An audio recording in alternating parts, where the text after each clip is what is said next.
Assalamualaikum warahmatullahi wabarakatuh.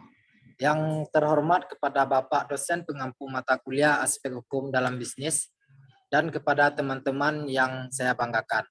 Baiklah, kami dari kelompok 8 akan menyampaikan hasil diskusi kami yang berjudulkan anatomi kontrak.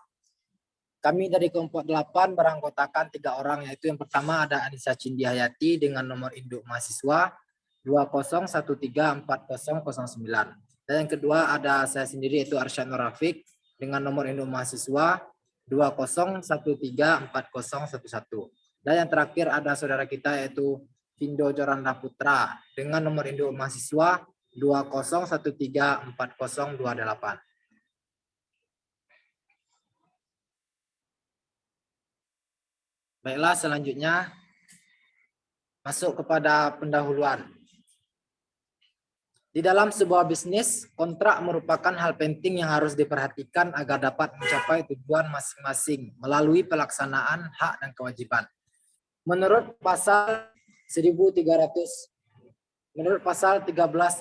KUH Perdata merumuskan bahwa suatu perbuatan satu orang atau lebih mengikat dirinya terhadap satu orang atau lebih. Ciri-ciri suatu kontrak dilihat dari adanya kesepakatan antar pihak. Selanjutnya,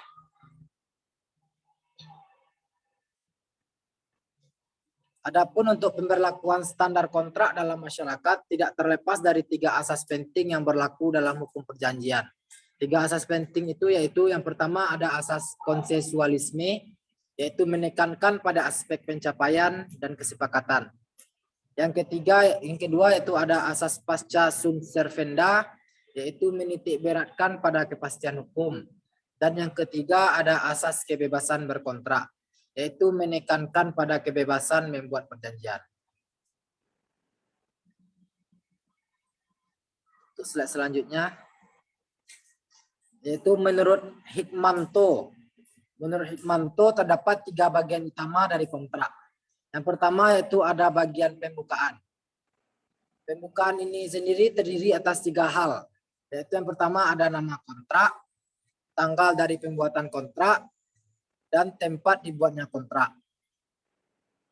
Selanjutnya bagian pembukaan yang kedua itu ada identitas orang yang terlibat, yaitu dapat mencantumkan identitas para pihak yang terlibat serta telah mengikat diri dalam kontrak dan siapa saja yang menandatangani kontrak tersebut.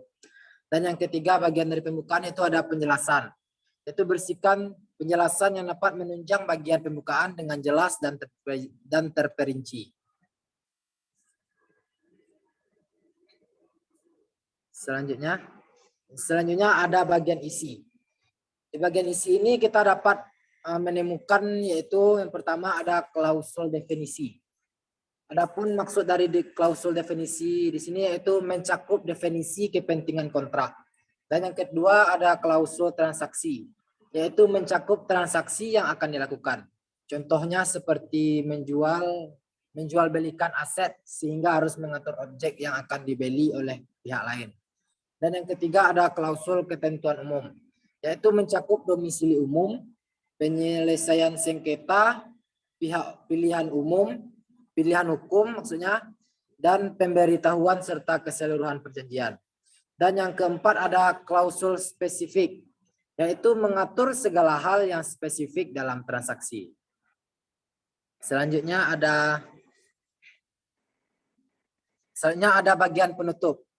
Di bagian penutup ini kita dapat melihat adanya subbagian kata penutup, yaitu yang menyatakan bahwa perjanjian dibuat dan ditandatangani oleh pihak yang memiliki kapasitas di dalam suatu kontrak. Dan di bagian penutup ini juga kita dapat menemukan subbagian penempatan tanda tangan, menandatangani sebuah kontrak dengan menyebutkan nama di dalam kontrak tersebut.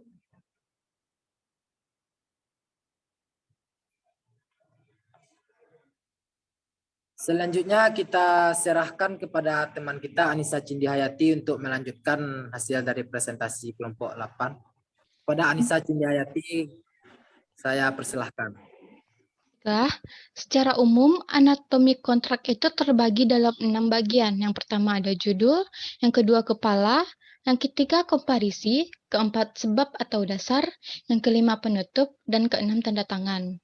Semua anatomi kontrak tersebut memiliki perannya masing-masing. Yang pertama judul. Pada awal dari surat kontrak, terdapat judul atau pembukaan. Judul yang menjadi pembukaan kontrak harus dapat mencerminkan jiwa dari perjanjian tersebut serta ditulis dengan bahasa yang baku. Contoh judulnya seperti surat kuasa. Yang kedua ada kepala. Surat kuasa hampir sama dengan surat kontrak. Yang dapat menjadi pembedanya itu tergantung kepada pihak-pihak yang menggunakan model apa yang mereka inginkan. Contohnya seperti yang bertanda tangan di bawah ini. Yang ketiga, komparisi. Merupakan orang atau badan hukum yang terlibat dalam suatu perjanjian pemberian kuasa, yaitu pemberi kuasa dan penerima kuasa. Dan surat kontrak penerima kuasa dapat melakukan atau melaksanakan tugas secara sendiri ataupun bersama. Sesuai dengan pasal 1803 KUH Perdata, yaitu yang pertama, kuasa bertanggung jawab untuk orang yang telah ditunjuk olehnya sebagai pengganti dalam melaksanakan kuasa. Yang kedua, pemberi kuasa dianggap telah memberikan kekuasaannya kepada si kuasa untuk menunjuk seseorang sebagai penggantinya untuk pengurusan benda yang terletak di luar wilayah Indonesia. Selanjutnya adalah sebab atau dasar. Latar belakang suatu keadaan dalam perjanjian suatu kontrak untuk menjelaskan bagaimana pertikaian bisa terjadi, mencantumkan penyebab-penyebab dari masing-masing pihak sehingga berguna untuk syarat sahnya suatu perjanjian. Selanjutnya ada bagian penutup. Terdapat 4 hal yang di bagian penutup ini, yaitu 1. Sebagai suatu penekanan bahwa kontrak adalah sebagai alat bukti. Yang kedua, sebagai bagian yang menyebutkan tempat pembuatan dan tempat penandatanganan. Yang ketiga, sebagai ruang untuk menyebutkan saksi-saksi dalam kontrak. Yang terakhir ada sebagai ruang untuk menempatkan tanda tangan para pihak yang berkontrak. Dan yang keenam adalah tanda tangan. Pemberian kuasa menandatangani surat kontrak di bagian kanan bawah di atas materai 10.000 yang saat ini berlaku. Dan penerima kuasa menandatangani di sebelah kiri bawah.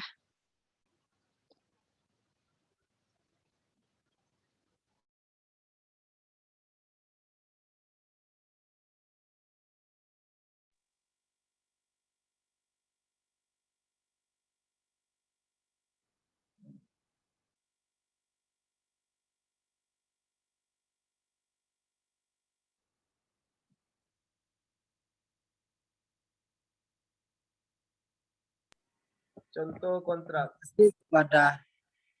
Terima kasih kita ucapkan kepada saudari Anissa Cindayati. Selanjutnya saya mintakan kepada saudara kita yaitu Vindo Joranda Putra untuk membacakan contoh dari kontrak yang dibacakan tadi.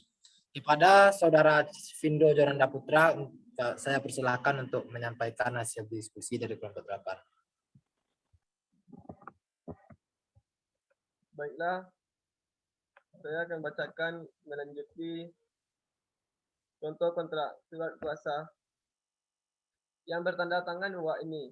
Nama Ranisa, umur 27 tahun, pekerjaan pegawai swasta, alamat Jalan Bundo Kanduang. Dengan ini memberikan kuasa kepada atas nama Retno, umur 30 tahun, pekerjaan pegawai bank, alamat Jalan Minahasa.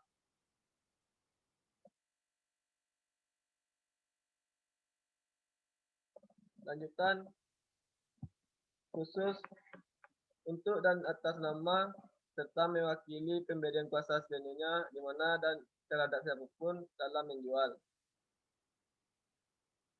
Sebidang tanah hak milik nomor 121 dengan luas 1.200 meter.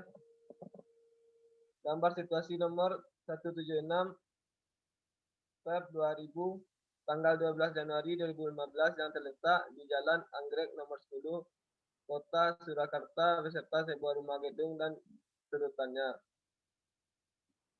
Dengan demikian, harga dan perjanjian-perjanjian yang dianggap baik oleh yang diberi kuasa. Untuk itu, mengajukan dan menandatangani surat-surat penawaran, menetapkan harga, membuat dan menandatangani akte dan surat lainnya, menerima uang harga penjualan dan memberi tanda terima atau akuntansi yang selanjutnya, melakukan apa yang diperlukan untuk mencapai maksud yang dituju. Tidak ada tindakan yang dikecualikan. Kuasa ini boleh dipindah tangankan kepada pihak lain. Surakarta 10 November 2021. Penerima kuasa. Kesimpulan, kontrak pada dasarnya dibuat oleh pihak yang berlaku sebagai undang-undang bagi yang membuatnya. Dalam pembuatan kontrak, diperlukan ketelitian dan kecermatan dari berbagai pihak, baik dari investor maupun dari pihak lainnya. Surat kontrak bertujuan untuk menyelesaikan perkara atau kejadian yang telah terjadi sebagai jalan tengah untuk mencapai kedamaian dan tujuan dari kontrak tersebut. Pada dasarnya, anatomi dalam surat kontrak memiliki 3 bagian, yaitu 1 bagian pendahuluan, 2 bagian isi, 3 bagian penutup.